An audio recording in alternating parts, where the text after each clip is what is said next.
কিছুদিন আগে লস অ্যাঞ্জেলেসে এক নির্বাচিত দর্শকের সামনে নীতিশ তিওয়ারির রামায়ণ ছবিতে ভগবান রামরূপে রণবীর কাপুরের ফার্স্ট লুক উন্মোচন করা হয়েছিল। রণবীর কাপুরকে অরুণ গভিলের কথা মনে করিয়ে দেওয়া হয়। রামায়ণে ভগবান রামের ভূমিকায় অভিনেতার প্রশংসা করলেন এক ভক্ত, উপহার দিলেন রাম মন্দিরের আদলে তৈরি vest. Hi everyone, welcome back to my channel Anjana entertainer. বন্ধুরা, তোমাদের সকলকে আমার এই ছোট্ট ইউটিউব চ্যানেলে স্বাগত জানাই।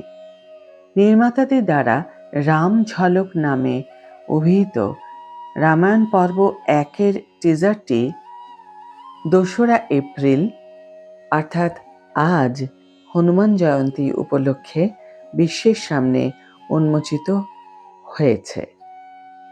কিন্তু গত সপ্তাহে লস অ্যাঞ্জেলেসের এক বিশেষ দর্শক গোষ্ঠী ভিডিওটির একটি আগাম ঝলক দেখার সৌভাগ্য লাভ করেছিল।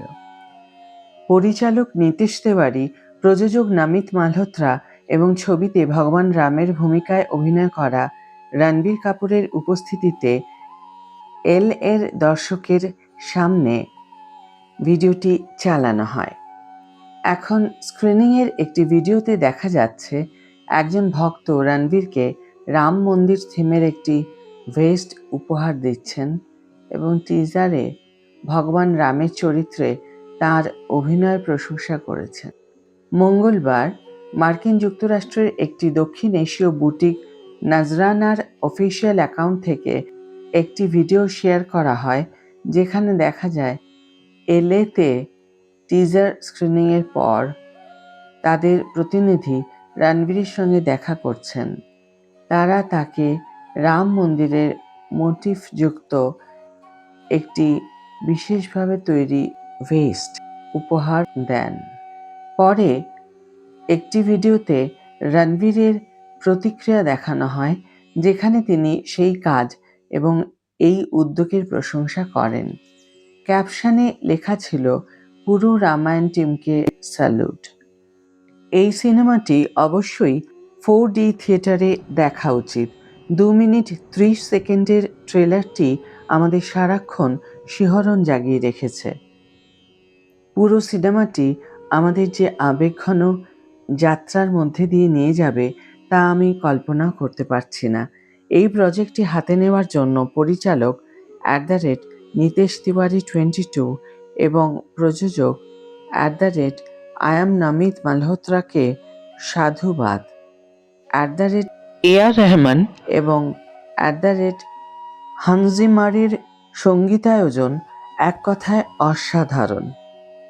কমেন্ট সেকশনে একজন যখন ভগবান রামের ভূমিকায় রণবীরের উপযুক্ততা নিয়ে সন্দেহ প্রকাশ করেন, তখন সেই অ্যাকাউন্টটি উত্তর দেয়, আপনার ট্রেলারটি দেখা উচিত। তিনি অবশ্যই আমাদের অরুণ গভিলের কথা মনে করিয়ে দিয়েছেন রামানন্দ সাগরের যুগান্তকারী রামায়ণ টিভি সিরিজে 1987-88 সালে। অরুণ গভিল ভগবান রামের ভূমিকায় অভিনয় করে খ্যাতি অর্জন করেন এবং পরবর্তী প্রজন্মের জন্য এই চরিত্রের একটি আদর্শ হয়ে ওঠেন। মজার ব্যাপার হলো, অরুণ গভিল নীতিশ তিওয়ারির রামায়ণেও অভিনয় করেছেন, তবে এবার তিনি রাজা দশরথের ভূমিকায় রয়েছেন। নীতিশ তিওয়ারির রামায়ণ পরপর চিত্রায়িত একটি ডুওলজি।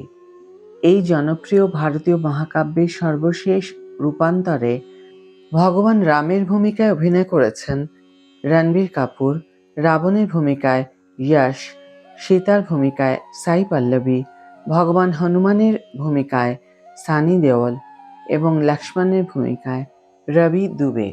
বিশ্বমানের এই চলচ্চিত্রটির সঙ্গীত পরিচালনা করেছেন হান্স জিমার এবং AR রহমান এবং এর ভিজুয়াল এফেক্টস তৈরি করেছে 8 বার অস্কার জয়ী VFX স্টুডিও DNEG।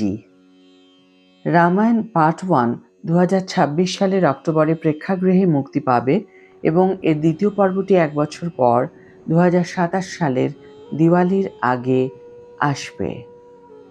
আজকের ভিডিও এখানে শেষ করছি বন্ধুরা। ভিডিওটি যদি ভালো লেগে থাকে তাহলে অবশ্যই একটি ছোট করে লাইক দিও, শেয়ার করো বন্ধুদের সাথে, কমেন্ট করে জানিও তোমাদের মতামত। আজ তাহলে বিদায় বন্ধু, দেখা হবে পরের ভিডিওতে। ভালো থেকো, সুস্থ থেকো, সঙ্গে থেকো।